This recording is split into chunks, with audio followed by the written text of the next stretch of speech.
আমার খ্রিস্টীয় ভাই ও বোনেরা, আপনাদের প্রত্যেকে প্রভু যিশু নামে স্বাগত জানাই। আপনারা দেখছেন হ্যালো জিসাস চ্যানেল।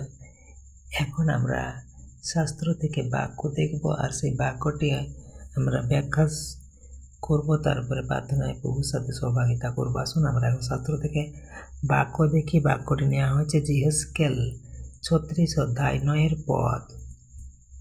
কারণ দেখো, আমি তোমাদের প্রতি অনুগ্রহশীল হব, আমি তোমাদের দিকে ফিরে আসব, আর তোমরা চাষ করা হবে ও বপন করা হবে।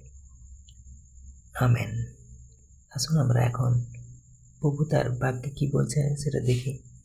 প্রভু তার বাক্যে বলছেন এই পদে, ঈশ্বর তার জনগণের প্রতি পুনরুদ্ধার ও আশীর্বাদের প্রতিশ্রুতি দিচ্ছেন, যদিও তারা আগে শাস্তি বা কষ্টের মধ্য দিয়ে গিয়েছিল।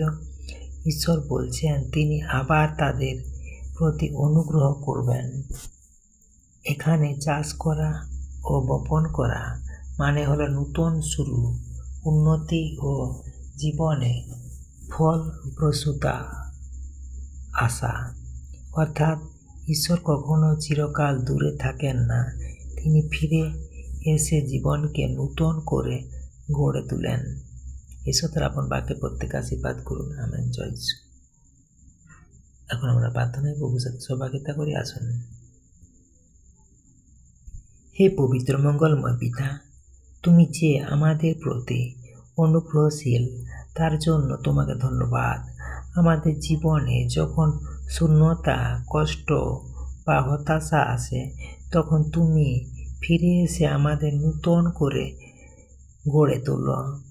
আমাদের হৃদয়কে প্রস্তুত করো যেন আমরা তোমার আশীর্বাদ গ্রহণ করতে পারি।